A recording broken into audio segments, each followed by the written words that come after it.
लगा रहे हैं। दो तीन चीजें निकल के आ रही। पहली बात तो ये कि जो टॉप 30 डोनर हैं उनमें से कम आधे पे कुछ ना कुछ किस्म का सीबीआई या ईडी का कोई केस चल रहा है। तो राहुल गांधी पीसी कर रहे हैं, विपक्ष के नेता बोल रहे हैं, वो कह रहे हैं कि ये उगाही का मैकेनिज्म हो गया कि एक तरफ से एजेंसी भेज दें, दूसरी तरफ से बोलते हैं इलेक्टोरल बॉन्ड ले लो तो फिर हम नहीं करेंगे। ये जो पूरा पॉलिटिकल विवाद बन रहा है इलेक्टोरल बॉन्ड्स को लेकर, उस पर गृह मंत्री जी आपका क्या कहना है?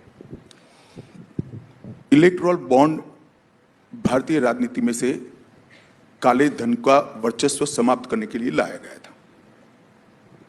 सुप्रीम कोर्ट जो फैसला देती है वो सबको मानना होता है। मैं इस पर कोई टिप्पणी करना नहीं चाहता। अभी भी सुप्रीम कोर्ट में सोमवार को सुनवाई होनी है। मैं सुप्रीम कोर्ट के फैसले पर कोई टिप्पणी नहीं करता। मैं किसी भी मंच पर किसी भी व्यक्ति से चर्चा करने के लिए तैयार हूं। इलेक्टोरल बॉन्ड ये भारतीय राजनीति में से काला धन समाप्त करने के लिए लाया गया। कोई मुझे ये समझा दे कि इलेक्टोरल बॉन्ड आने के पहले किस तरह से चंदा आता था, तो कैश से आता था। बॉन्ड में किस तरह से आता है, तो अपनी कंपनी के चेक आरबीआई को देकर एक बॉन्ड परचेज करते हैं और देते हैं। इसमें गोपनीयता का सवाल आ गया। जो कैश में चंदा आता था इसका क्या हुआ, किसका नाम जाहिर हुआ है, मुझे बताइए। तो आज तक किसी का हुआ है क्या? किसी का नहीं हुआ। परंतु मैं राजनीतिक चीजों को ज्यादा डिटेल में जवाब देना चाहता हूं। एक परसेप्शन चलाया जा रहा है कि इलेक्टोरल बॉन्ड से भारतीय जनता पार्टी को बड़ा फायदा हुआ है क्योंकि भारतीय जनता पार्टी पावर में ब्ला ब्ला ब्ला।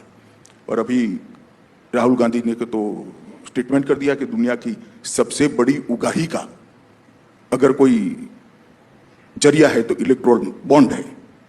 मालूम नहीं इनको कौन ये सब लिख कर देता है। मैं पोजीशन आज देश की जनता के सामने स्पष्ट कर देना चाहता हूं। भारतीय जनता पार्टी को अप्रोक्सीमेटली 6,000 करोड़ के बॉन्ड मिले हैं। टोटल बॉन्ड 20,000 करोड़ के हैं। तो 14,000 करोड़ के बॉन्ड कहां गए? मैं बताता हूं। टीएमसी को 1,600 करोड़ के मिले, कांग्रेस को 1,400 करोड़ के मिले, बीआरएस को 1,200 करोड़ के मिले, बीजेडी को 775 करोड़ के मिले और डीएमके को 639 करोड़ के मिले।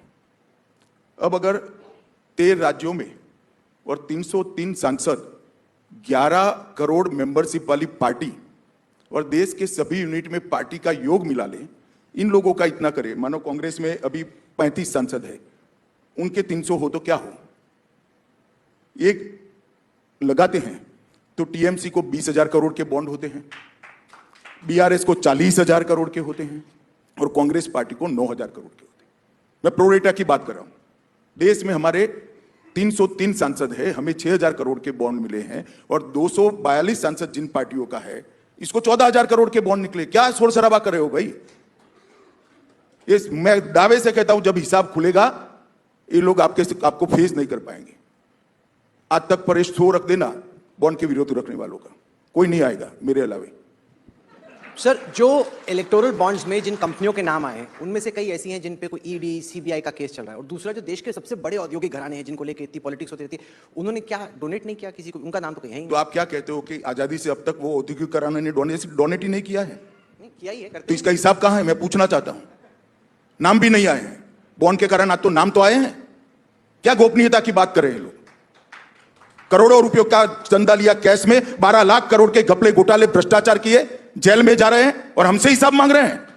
हमने तो काला धन को समाप्त करने के लिए बॉन्ड लाए थे। मैं आज देश की जनता के सामने आपको सवाल पूछना चाहता हूं। बॉन्ड आने से पहले चुनाव का खर्चा कहां से आता था? वो काला धन था या हिसाब किताब का धन था?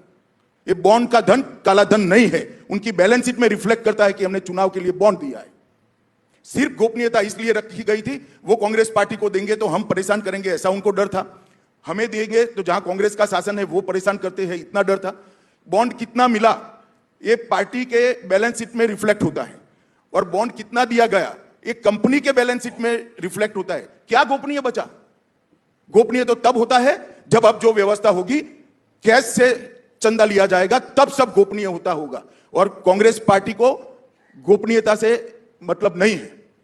जब कैश से चंदा लेते हैं तो 100 रुपया पार्टी में जमा कराते हैं और 1,000 रुपया अपने घर में रख लेते हैं। एक कांग्रेस पार्टी ने सालों तक ये व्यवस्था चलाई है। पार्टी के नाम से 1,100 रुपया लेते हैं, 100 रुपया पार्टी में जमा कराते हैं और 1,000 रुपया घर में रख लेते हैं।